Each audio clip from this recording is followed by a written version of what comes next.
Bom dia, gente! Vamos lá para mais uma aulinha de ciências, ok? Hoje nós vamos fazer a revisão de todo o capítulo, de todo o módulo, tá?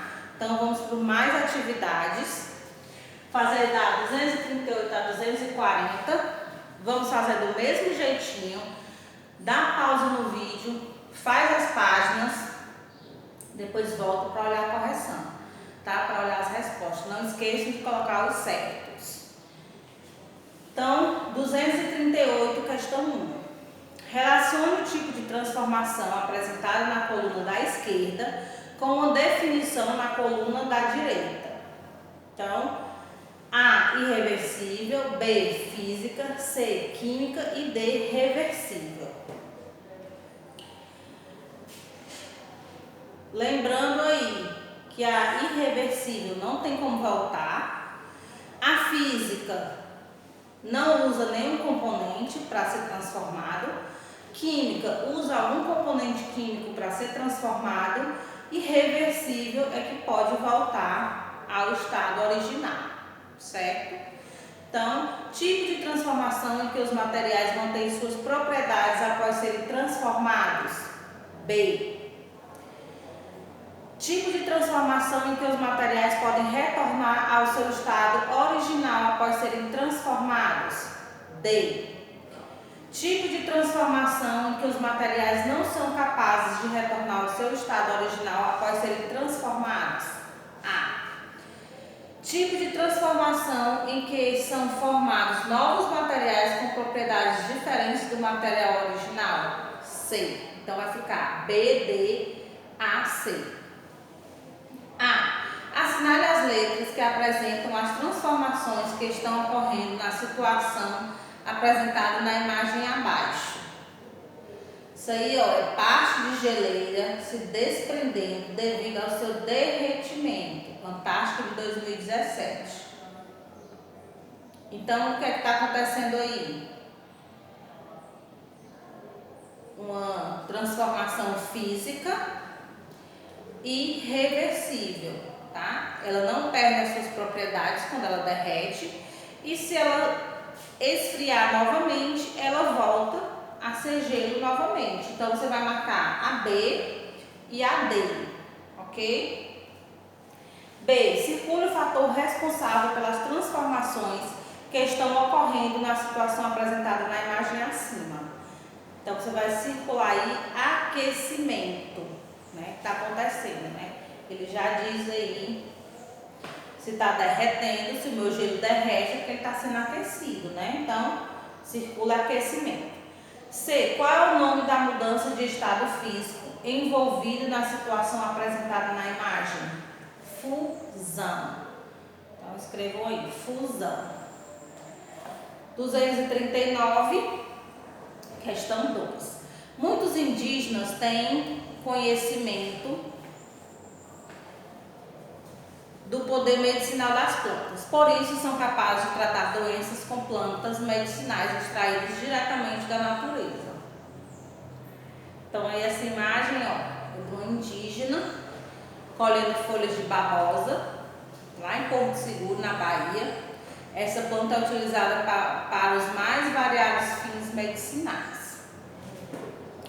A. Qual é a principal diferença entre as plantas medicinais e os medicamentos comprados em farmácias?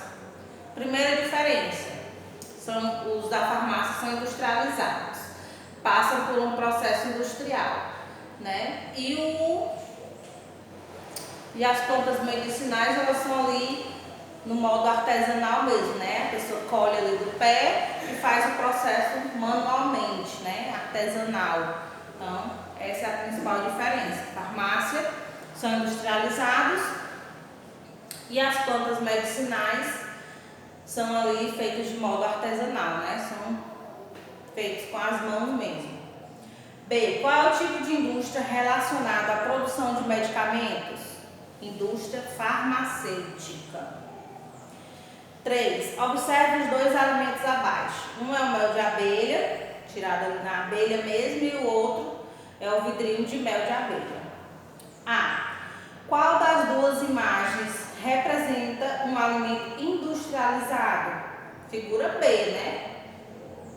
A figura A ainda tá ali, junto com as abelhas, né? E a B já foi para dentro do vidrinho, já passou por um processo industrial. B. Qual dos dois alimentos você acha que é mais saudável?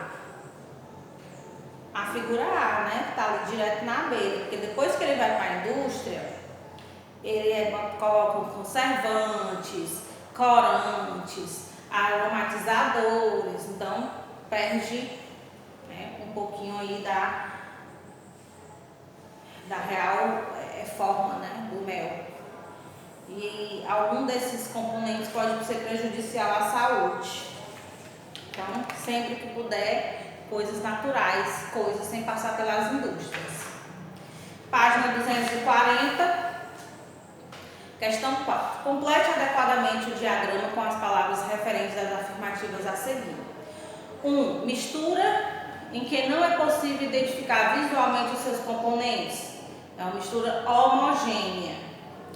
2. Técnica que pode ser utilizada para separar a serragem da água. Filtração. 3. Técnica que pode ser utilizada para separar os componentes sólidos e líquidos em uma mistura com água e areia. Destilação. 4. Técnica que possibilita separar as células sanguíneas e o plasma. Centrifugação. 5. Componente das misturas conhecido como solvente universal, água. Mistura heterogênea de quartzo, mica e feldespato, granito. 7. Técnica na qual alguns componentes da mistura se depositam no fundo do recipiente após certo tempo de repouso, decantação. Então, eu vou repetir aí na ordem, ó. Homogênea, filtração, destilação, centrifugação, água, granito e decantação. 5. O chá mostrado na fotografia ao lado, é composto por água, açúcar e folhas de hortelã. Observe. A. Essa mistura é heterogênea ou homogênea? Ela é heterogênea, né? Porque eu posso identificar a água e as folhas de hortelã, certo? Dá para me ver visualmente. Eu estou ali olhando, vendo que tem a água e tem a folha de hortelã.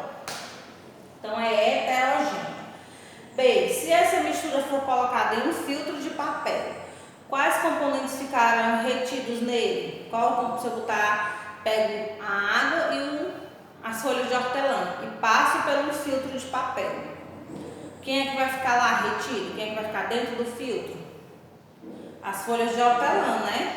A água consegue passar pelo filtro, mas a folha ela fica, certo?